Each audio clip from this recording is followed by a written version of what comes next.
Gotta get strawberry. Oh, yummy. Made in America, Oh, yeah. not made in China. Not these ones. Today, I'm with Tony, the founder of Tony Sender Woodwork. Tony, can you tell us your story on why you decided to start a business? Well, first of all, I'm a doctor and I lost my job 3 years ago. And, starting again after 50 something, it's not really that easy. So my kids taught me to work with wood. I bought all the power tools and I started experimenting. I learned from YouTube. And then I have this shop that I've been doing things for 3 years, and it's been very successful. I'm doing all the farmers markets in the area, and it's really fun to be out here with people. And it's really amazingly fun working at home in my shop, turning wood. Thank you. That's excellent. So you were a doctor before, you say? Yeah, I'm still a doctor. You're still a doctor? Yeah, I'm still a doctor. Once in a while, I'll take care of a patient. Yeah. So why woodwork? Why not balloon or I don't know, food? Why woodwork? Do you have any interest in that? Yes, because it's something that's natural. It's a natural fiber. It's something that does not pollute. It's something that can be shaped in different forms, and it's something that can be an ornament or it can be an utensil at home. And also, it provides me with a psychological therapy when I'm working on them, and it gives me the opportunity to share with lots of people out here in the markets. Yes. Thank you. Tony, so I feel like when I go to market, sometimes you see vendor that come once or twice and they stop coming. Why do you think what is the hardest thing of being a vendor? Well, the thing is that you cannot keep in mind that you're going to become rich in one single day. Yeah. This is not like a sprint race. This is like a marathon.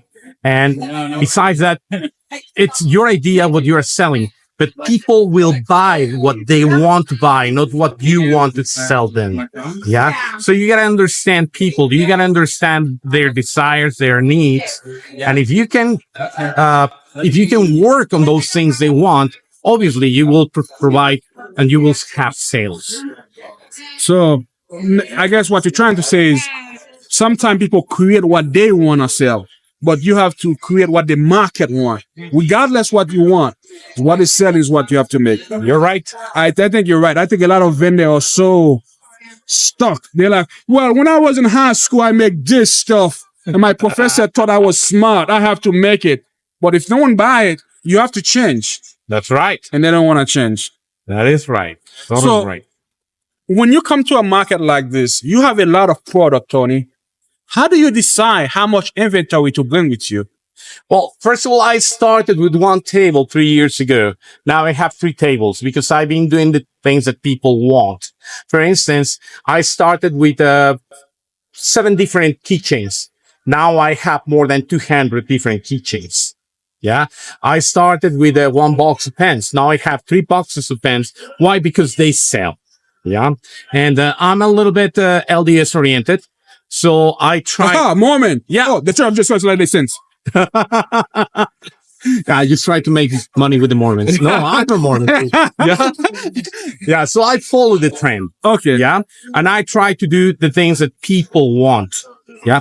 I started, first of all, with the urns for cremation urns. They don't sell well here in the market. They sell out there at the funeral homes. Yeah. Nevertheless, they attract people. Yeah. So I pay attention to what people is buying, to what people want, and I make it for them. If it's not so difficult. And how do you find your market? Do you go to Facebook and find them? How do you find them? Well, first of all, I do 5 markets a week here in the Provo area during summer. Yeah, that's amazing. Plus, I do sell online on Etsy. I have a large Pinterest site, and I go in internet and look for all the funeral homes and the retirement homes because those are my some of my customers. Funeral home business. Yep. And what's the future for the business? What's the future? Well, when we had COVID, many countries started to cremate bodies instead of just burying them. And in some countries and some places, burial is not an option because the land is very expensive. And here in the States, especially here in the West, burial is still something that goes on for most of the people. Nevertheless, there's still some families that prefer to cremate bodies and retain or keep the ashes at home as a reminder, as a memory. And that's a beautiful thing because the vases are very, very attractive. Yeah. Is there any advice would you give to someone that is watching this that want to come to a market? What advice would you give to them? Well, first of all of us vendors, they're here not just for a hobby. We are trying to make money to support ourselves. Yeah. So obviously we want to be kind and we want people to be kind to us. We try to get more people coming to the market so we can have more revenues, we can have more income and support our local vendors. All of us are locals. All of us here in the markets, there's one condition to be a member of the market. You have to be local and you have to produce. You have to make or create whatever you're selling. No Mary Kay. That is right. Yeah. No Mary Kay, even if it's local. You have to be the maker. You have to be the producer. I agree with you because when I think of craft show, I think of craft is a someone that make it with their hand. And sometimes you go to market, you see stuff in Temu, they buy them from Amazon. Like this is not a craft show. Yeah. No, actually, there are rules in order to become a vendor. You need to be the maker. Yeah. And Tony, where can people buy your product? Where people can buy my product? Yeah. Well, I'm here on Saturdays here in Provo.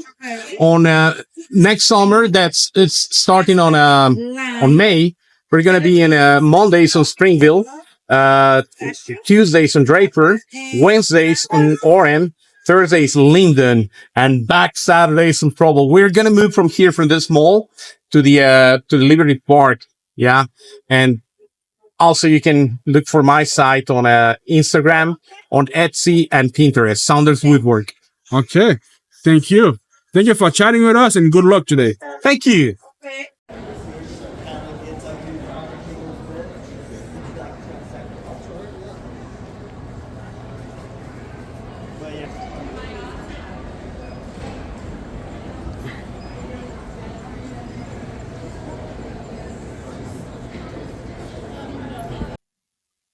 Today, I'm with Avery.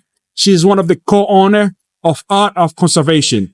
Avery, can you tell us your story on how you ended up coming to craft show like this? Yeah, for sure. So we started this business about 3 years ago now. We both like to do art, but it's mostly just a side hobby. But what really got us into this was our shared love of animal and wildlife conservation. So actually everything we make here gets donated to wildlife conservation causes. And that is really what has driven us to be where we are today. So how long have you guys been doing this? About online. We've been online for almost 4 years, but we've been coming to markets for just about 3. And why conservation? Why animal? Why not? I don't know, something else. What is the reason behind that? We just really like animals and we want to make sure that the world and nature around us is preserved and conserved. There's been so much, especially now, going on about, what things we really are going to care about and preserve in our world today. And that was just something we felt particularly passionate about, was having an earth full of animals for future generations. And I don't know, when you know what your thing is. Do you have any pets yourself right now? Yeah, we do. We have a ball python at home. Oh, that sounds fun. Yeah. I grew up in Florida, so I see a lot of them in the wilderness. They're all over, yeah. So did you grow up in a farm or anything like that? It was just... No, I actually, speaking of Florida, when I was a kid, I got really into manatees. Okay. I really like manatees, and you'll see we have a lot of manatee art because I really, really love them. That's kind of what got me involved. I volunteered for the Save the Manatee Club in Florida, and that was something that also we've done. We've actually collaborated with them before and donated to them too. Okay. And So you make this stuff on your part time because you go to school or you work as well? Yeah. So right now, Ryan works full time, and I am a graduate student, so don't have like a ton of time. We do this mainly on the weekends. Yeah, so it is a part time thing. It would be cool if it could be full time, but we don't like pay ourselves, so it's not possible right now. And how do you find your craft show to go to?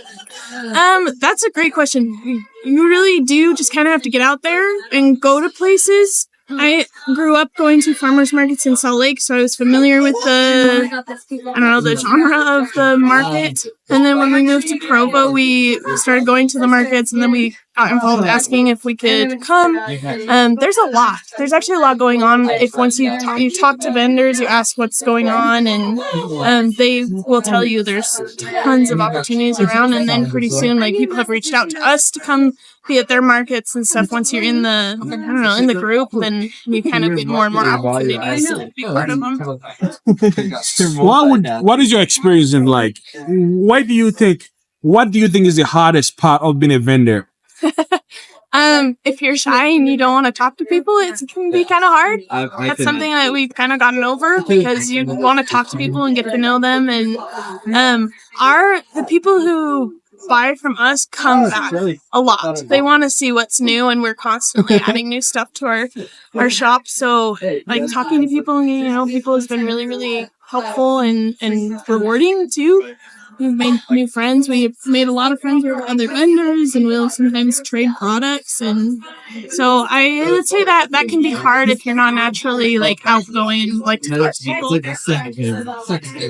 Do you? I know you say you don't. This is a hobby for you. You don't really. I mean, there's not much money, right? But what do you think of the business, or what do you think of the future of this? How do you promote your product, or what do you see as the future of conservation? On your impact you can make on this? Yeah. It is actually cool because we started out really, really small. We just sold prints, and now we sell stickers and cards and buttons and just all kinds of stuff. So it is actually growing, and we've added more artists. So we give artists the opportunity to sell with us, and then we give them a small percentage of what they what of their products that we sell. So we've actually added a lot more artists and a lot more products. So we are growing, and we hope to continue to grow. But mainly, like, our goal is what we'd love to do is at some point, like, fund a trip for us to go do, like, a hands-on project, when it comes to environmental trip or a wildlife protection trip. So that's kind of a thing now. Where would you guys go to? I don't know. wherever is most needed. Okay. So to just work on a actual, like, sanctuary kind of thing. Yeah, that would be awesome.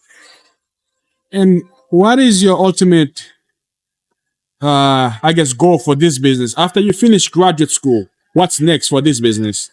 I don't know that we have like a solid plan, but to just keep growing and doing our thing. If we ever got big enough that we could like make it a full-time job, that would be awesome. It's not like you have to put a lot, like, starting a business, there is like a decent amount of risk. So like you do have to put yourself out there, and you have to put a lot of money into it up front, and you don't know if that return is going to come back to you. Like, we were very lucky that it did work out for us. But in order to grow a lot and to make it a full-time thing, we'd have to do that again, keep putting a lot of money and time into it. So if that were ever to be something that we could really invest in, then that would be cool. But I don't know if we super know the answer to that. Yeah. And what advice would you give to vendors that wanna come to a craft show, but they're afraid to come? What advice would you give to them? You kind of just have to take a leap of faith. Like I said, you don't know if the money you put into it is going to come back to you, but I don't know. The public are really awesome, and they do love, handmade stuff, homemade stuff that you've put your heart and soul into. And I think that is paramount. If you really care, like, it'll be rewarding no matter what happens. And where can people find you, and how can people support you? So we're on Etsy at The Art of Conservation, as well as Instagram at The Art of Conservation. We're at lots of local farmers markets here in Provo and Orem. And so those are ways you can find us, but following the Instagram is very helpful. And also, if you want to buy online at Etsy, everything gets donated. So, All right. Thank you for chatting with us and good luck. yeah, thank you so much. Yep.